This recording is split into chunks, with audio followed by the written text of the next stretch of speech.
Hello friends అందరికీ ఈరోజైతే నేను ఈరోజు ఆఫ్టర్నూన్ కాకరకాయ కర్రీ అయితే చేస్తున్నాను ఫ్రెండ్స్. ముందుగా కాకరకాయను ముక్కలుగా కట్ చేసుకొని కొద్దిగా ఆయిల్ వేసుకొని బాండీలో ఇలా ముక్కలుగా వేయించుకోవాలన్నమాట. అవి వేగుతూ ఉన్నాయి. ఒక సైడ్ అయితే నేను పల్లీలు కూడా వేయించుకుంటున్నాను ఫ్రెండ్స్. కొంచెం దూరగా ఇలా వేయించుకున్న తర్వాత మసాలాకు ప్రిపేర్ చేసుకున్నాను. ఈ విధంగా కొద్దిగా కొబ్బరి ముక్కలు, అదేవిధంగానే ఆనియన్, టొమాటో ముక్కలు, ఒక కప్పు కారము, మనకు కావాల్సినటువంటి ఉప్పు, పసుపు, గరం మసాలా, వెల్లుల్లి, చింతపండు నానబెట్టుకున్నాను ఫ్రెండ్స్. అదేవిధంగానే నేను ఇవన్నీ కూడా మిక్సీ పట్టాలని ఈ విధంగా రెడీ చేసుకున్నాను ఫ్రెండ్స్. మసాలాలు గ్రైండ్ చేసుకుంటున్నాను ఫ్రెండ్స్.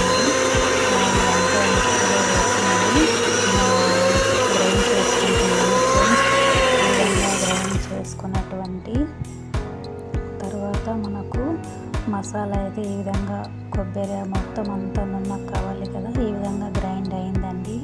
గ్రైండ్ అయినటువంటి తర్వాత పక్కకు తీసుకున్నటువంటి తర్వాత స్టవ్ పైన స్మాల్ కుక్కర్ పెట్టాను. అందులో ఆయిల్ వేసి ఆయిల్ వేడెక్కిన తర్వాత పోపు దినుసులు వేసానండి. పోపు దినుసులు చిటపటలాడిన తర్వాత ఆనియన్ ముక్కలు వేసాను.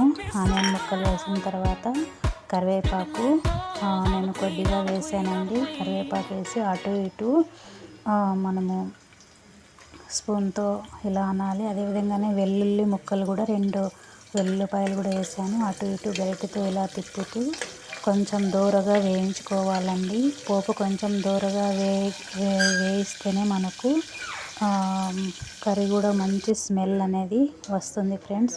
ఇలా దూరగా వేగాయి కదా, వేగినటువంటి తర్వాత మనం కొబ్బరి అంతా మిక్సీ పట్టుకున్నాం కదా మసాలా, అదంతా కూడా ఇందులోకి వేసి ఒక 2-3 మినిట్స్ ఇలా మగ్గనివ్వాలండి.